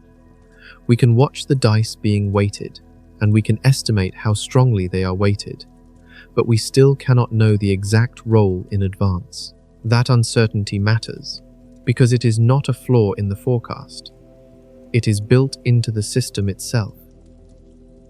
There is even a formal name for one of the limits in our vision. Forecasters call it the spring predictability barrier. Because of the physics involved, El Niño outlooks, issued in spring and reaching into summer, tend to carry more uncertainty than forecasts made later in the year. In other words, this is precisely the season when the final strength of the developing event is hardest to pin down. The ocean is still preparing the pattern. The feedback loop has not finished amplifying or failing, and the atmosphere has not fully shown how it will respond. That is the central tension here. The signal that may shape the coming years is emerging in real time, just as our ability to judge its eventual force is weakest. We can tell that something substantial may be building. We cannot yet measure its final size. And by the moment the ambiguity clears, by the time we know whether this becomes a Godzilla or simply a strong El Niño, the event will already be underway. The sensible response is therefore neither alarm nor dismissal, but readiness. Watch the signal carefully, keep updating the picture, and do not repeat the kind of surprise the world faced in 1982. Before looking farther down the road though, one more layer has to be cleared away, because large climate stories always attract loud explanations, and some of them need to be answered directly. It is also important to admit that forecasts have missed before, because uncertainty is not a one-way argument. Not so long ago, the models pointed strongly toward a major El Niño. Alerts were raised, headlines followed, and then the event weakened into something much less impressive than expected, because the atmosphere did not cooperate and the feedback loop never fully locked in. Forecasters describe that kind of outcome as a bust, and it is a real feature of this science, not an embarrassment to be hidden. It follows directly from the spring predictability barrier and from the chaotic behavior of the coupled ocean-atmosphere system. So when the present signal is described as moving toward monster territory, that means the current data and probabilities are pointing that way. It is not a guarantee. It could become a true Godzilla event. It could settle into a strong but ordinary El Niño. It could even lose momentum. A careful forecaster has to hold those possibilities together, keep watching the buoys, and revise the outlook as the ocean reveals more of its hand. Absolute certainty is not something this science can honestly provide, and anyone selling certainty is not being fully candid. There is a softer myth as well, and in some ways it is the most tempting. The idea that because we can now detect El Niño in advance, we have somehow brought it under control. We have not. Seeing a process is not the same as stopping it, and only the first of those powers is available to us. There is no switch to press, no lever to pull, no existing or planned technology that can halt the warm water moving east or persuade the trade winds back into their usual pattern. The scale of the mechanism remains far beyond human reach, as it always has. What has improved is not control, but foresight. And foresight is a strange gift, because it shifts responsibility back onto us. A society that never saw a disaster coming can claim ignorance when it arrives. A society watching it months ahead with buoys, satellites, and a century of hard-won understanding has much less room for that excuse. The warning removes the alibi. The deeper lesson, then, is not that El Niño has been mastered, but that we have fewer reasons left to be surprised by it. Whatever the next 3 years bring, the consequences may reveal not only what the Pacific did, but what we chose to do with the time the warning gave us. Part 13. Clearing the noise. When a pattern this large begins to build in the Pacific, the internet quickly fills with explanations that sound dramatic, tidy, and persuasive, yet do not fit the evidence.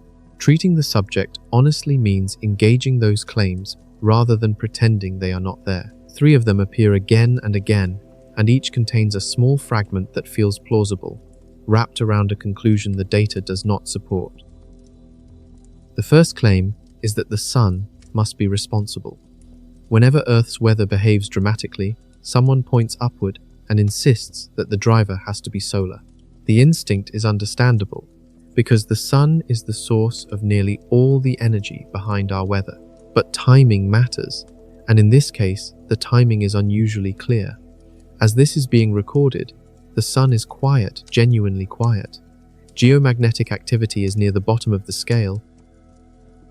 There are no major eruptions aimed at Earth, and the strongest solar event at the moment is only a minor flare that essentially did nothing. That gives us a revealing contrast. The Pacific may be loading a monster, while the sun is, for now, doing very little. If solar activity were the engine behind this specific development, we would expect the sun to be behaving in some unusually forceful way, and it is not. El Niño is, instead, an internal process of Earth's climate system. It is the ocean and atmosphere interacting with one another, trading heat and momentum through the self-reinforcing Bjerknes loop already described. The energy was not newly delivered from outside, it was already stored in the Pacific. El Niño is not the sun injecting a fresh pulse into the system.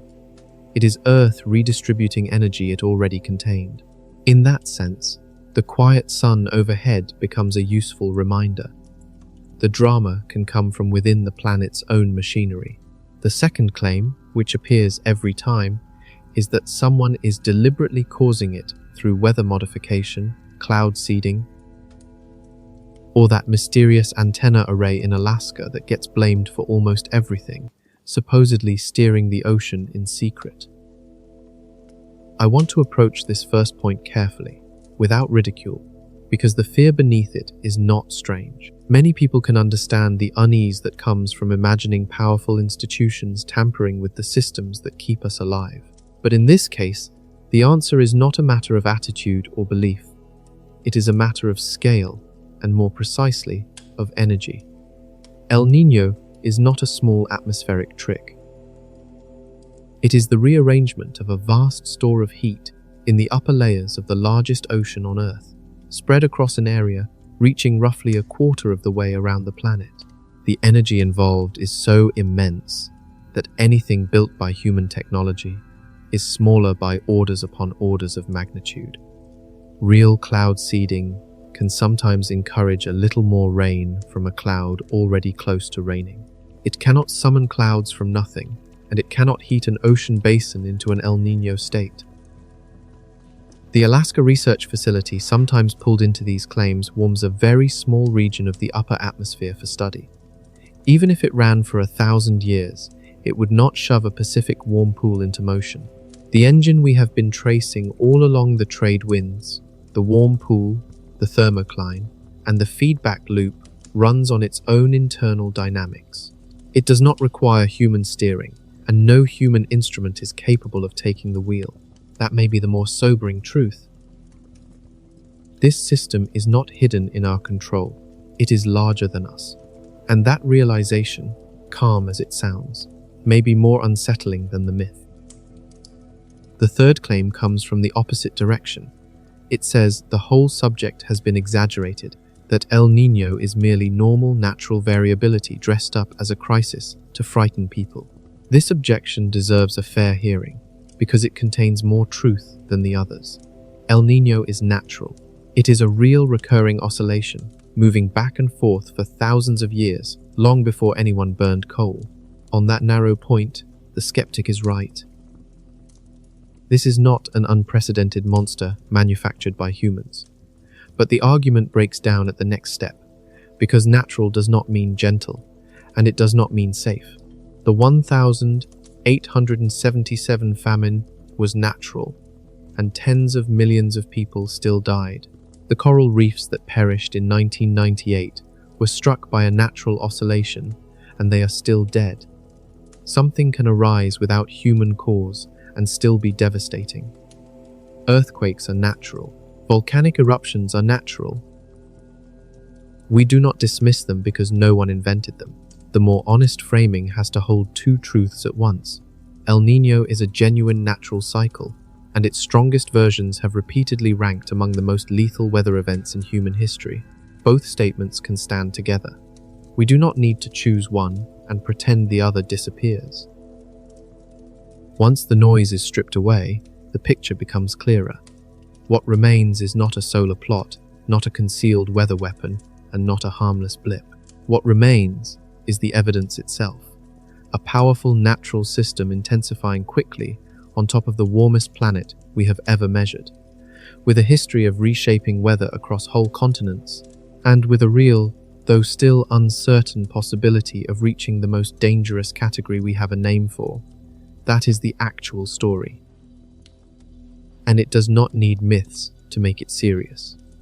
In some ways, the quieter version is more compelling, because it rests not on drama, but on the pattern of the system, so we can finally turn toward the question the title has been pointing at all along. What happens next?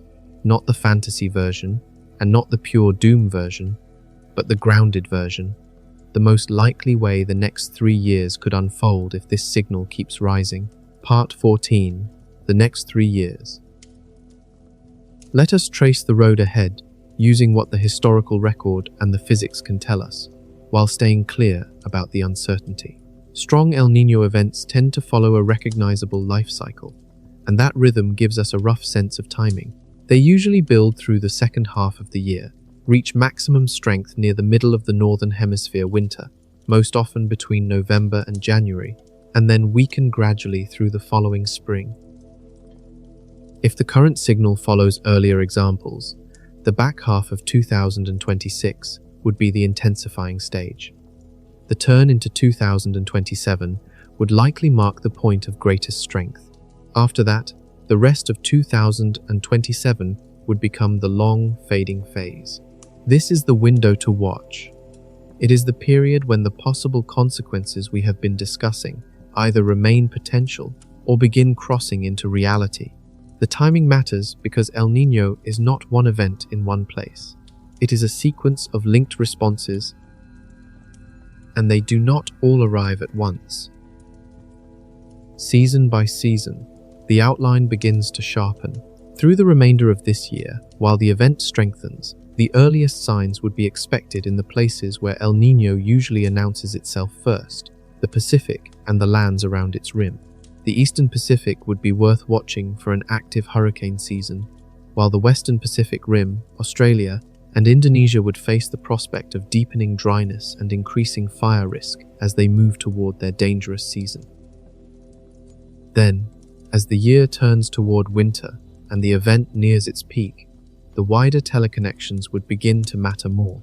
North America's split pattern could become more pronounced, with a wetter, stormier, more flood-prone setup across the southern United States and California, while the north leans milder and drier. By then, the Atlantic hurricane season would likely be winding down after having felt the suppressing influence of wind shear.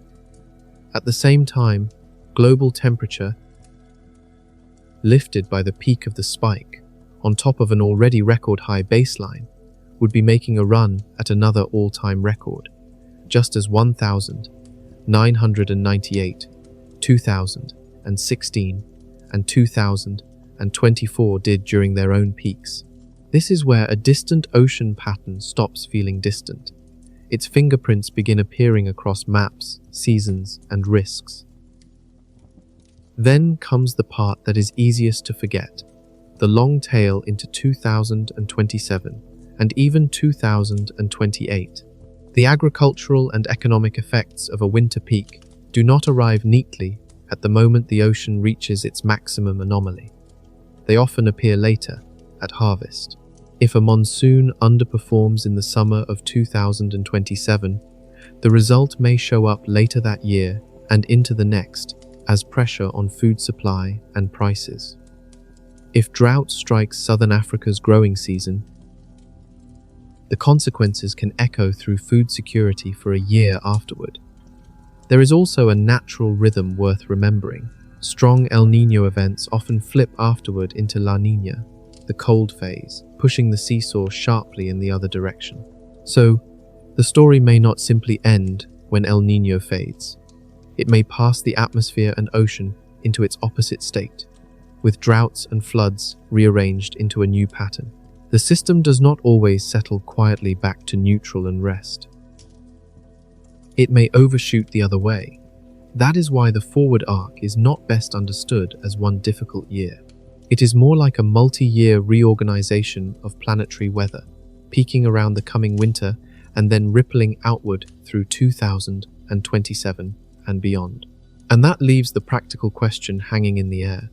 What are we supposed to do with all of this? I do not want to leave you with a heavy bundle of alarm and no useful place to set it down. The word that matters here is not panic, it is preparation.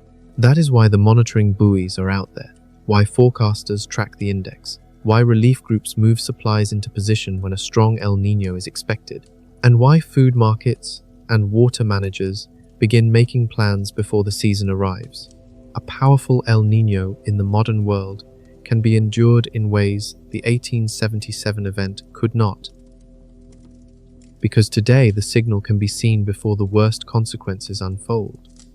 In that sense, the warning itself is the advantage. On the personal scale, the same idea becomes simpler. Pay attention to what the pattern may mean where you live. Across the southern tier of North America, a wet season ahead is not something to dismiss, and getting ready for floods is not fearfulness. It is common sense. In regions that depend on snowpack, a thin winter is worth considering before it becomes a problem. In fire-prone places on the dry side of this planetary seesaw, the coming season deserves a respectful eye. The point is not to frighten anyone. It is to avoid being surprised by a development the global climate system has been signaling months in advance. And so we return to the opening clue, the number that has quietly followed us through all of this.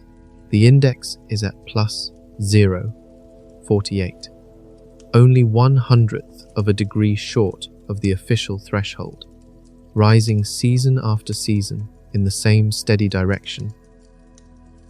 While models suggest something enormous may be forming, and the probability of formation reaches as high as 90%, everything we have traced the mechanism, the famine, the reefs, the floods, the fires, the record heat, and the warmer baseline beneath it all, has been leading toward the question of what happens next. But the answer is not a neat, single forecast, because the truthful answer rarely comes that cleanly. What we can say is that a force is building in real time in a part of the ocean most people never see, and that force has already shown it can reshape weather across the whole planet for the next 3 years. We are watching during the narrow interval when its arrival can be recognized, but its final strength remains uncertain. If you want a plain, practical guide to the next few months, keep your attention on a few dials. Watch the index.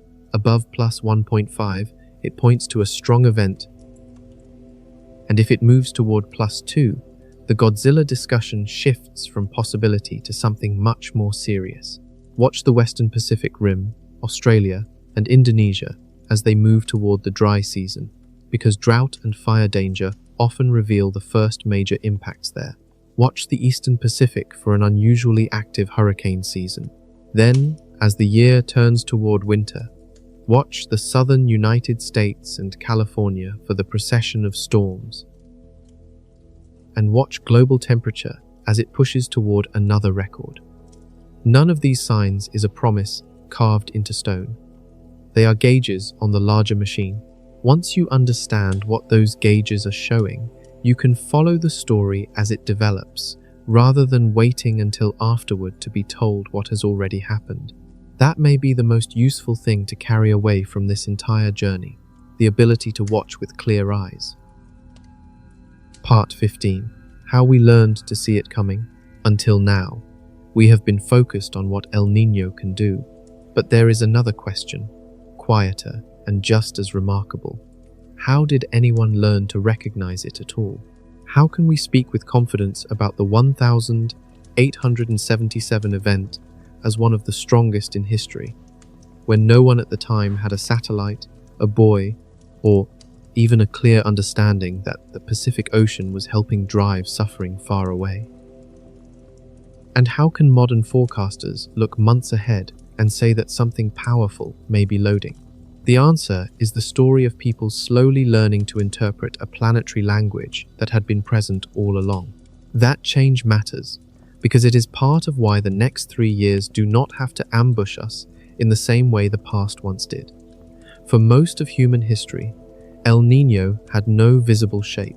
Communities experienced its consequences: rains that failed, fish that disappeared, floods that arrived with destructive force. Yet those events seemed separate, local, and almost fated, with no obvious thread tying them together. A warm region of Pacific water influencing famine in India would have sounded impossible, because no one could see the whole pattern at once. Only in the 20th century did scientists begin to understand that these scattered disasters were connected. They recognized that a broad seesaw in atmospheric pressure across the Pacific, named the Southern Oscillation, was linked with the ocean warming that South Americans had called El Niño. Joining those two parts, the atmospheric side and the ocean side, into the coupled system, now known as ENSO, became one of climate science's great detective stories. The mechanism described earlier, the Bjerknes feedback, was named for the scientist who explained how those two halves reinforce one another. Still, knowing the principle of the machine is different from observing it while it is running. That ability came at a cost. The 1982 event, a monster that developed with very little warning and caught the world off guard, forced the issue. Afterward, scientists and several nations built something extraordinary. They placed a line of moored buoys across the equatorial Pacific. These instruments, stationed in the open ocean, continuously measure surface temperatures, deeper water temperatures, winds, currents, and send that information back to forecasters in real time. For the first time, humanity had something like a hand on the pulse of a system that had been quietly steering weather patterns for millennia.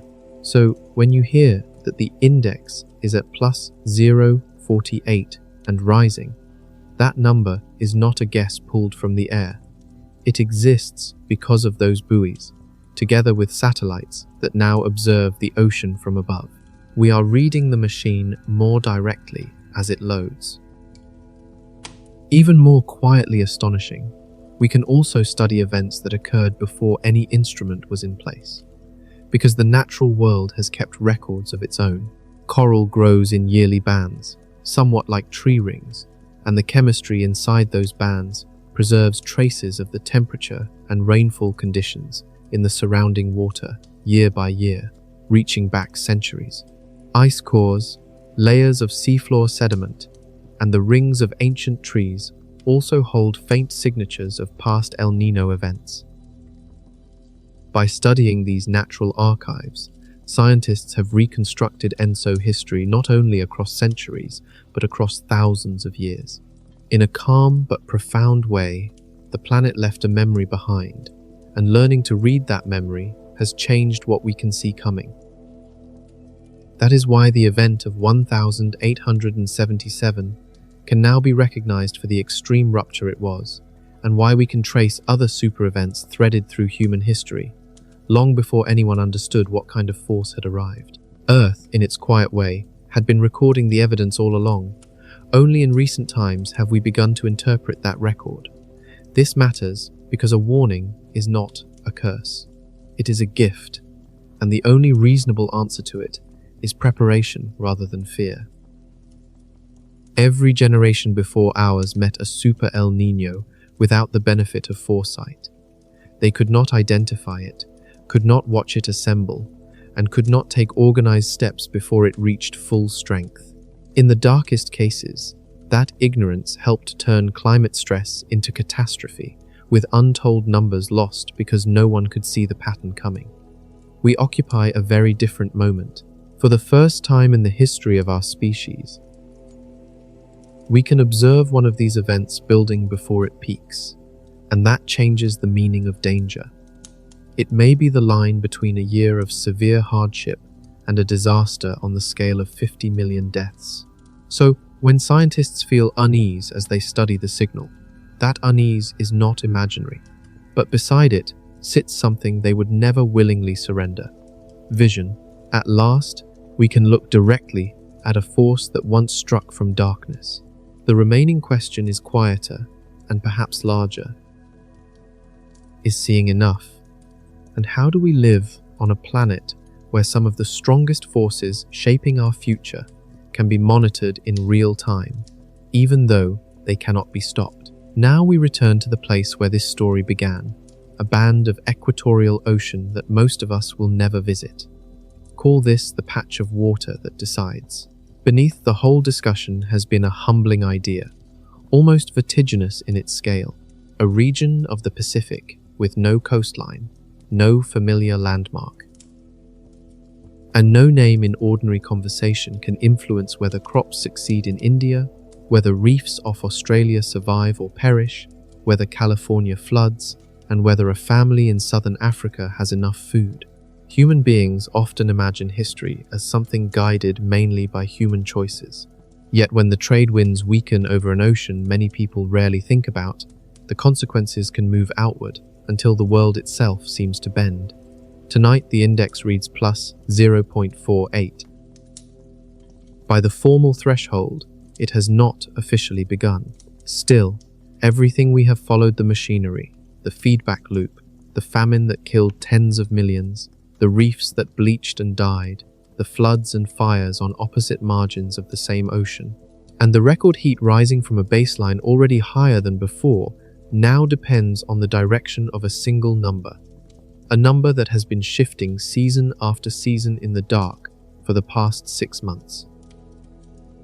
The strongest El Niño in recorded history may already be underway. We are standing in that narrow interval when the outline can be seen forming, while its final size remains hidden. And by the time certainty arrives, the answer may no longer be a graph or a forecast. It may be the weather pressing against our windows. There is something in this that feels unsettling, but also, in a strange and restrained way, hopeful. For nearly all of human history, this force worked unseen.